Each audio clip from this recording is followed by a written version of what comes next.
Good morning students, myself Sudhir. Welcome to my third part of the video for standard 7 subject SSC section history, topic when, where and how, part 3.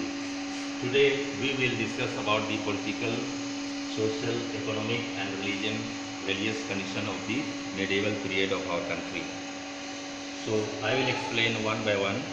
First is political condition, यानी कि राजनीतिक स्थिति कैसी थी मध्यकालीन भारत की. तो there were scramble for territorial position which cost further disintegration of the country. उस समय क्षेत्रीय अधिकार को लेकर संघर्ष होते रहते थे, जिसके कारण हमारे देश पतन की ओर यानी कि विघटन की ओर चला गया. The country witnessed some political stability with the advent of Delhi सल्तनत in 1206. जब दिल्ली में दिल्ली सल्तनत यानी मुगल काल की उदय हुआ, तब हमारे देश में कुछ राजनीतिक स्थिरता कायम हुई. Next, social organisation and attitude, सामाजिक संगठन और दृष्टिकोण. Women of the elite classes enjoyed social freedom, but women confined to the four walls of the houses.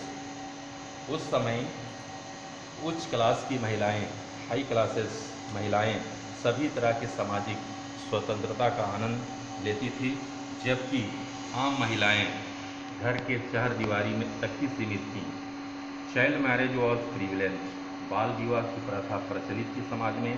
पोलीगामी had social and legal sanction. Polygamy यानी कि बहुविवाह, एक व्यक्ति कई विवाह कर सकता था, कई पत्नियां रख सकता था. इस तरह महिलाओं की दशा बहुत ही दयनीय थी. बॉन्डेड लेबर वॉज प्रिविलेंट, बंधुआ मजदूरी भी प्रचलित थी. नेक्स्ट, इकोनॉमिक कंडीशन, आर्थिक स्थिति कैसी थी. There existed great disparity of wealth between the upper classes and the masses. उच्च वर्ग और निम्न वर्ग के बीच आर्थिक स्थिति की जो खाई थी वो काफ़ी ज़्यादा था. The ruling elite was affluent, जो शासक वर्ग थे वो काफ़ी समृद्ध थे. The masses use to trade commodities through barter system.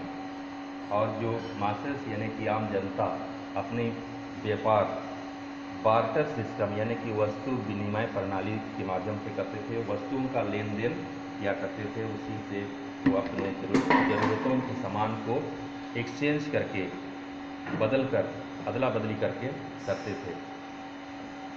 Next है रिलीजियन.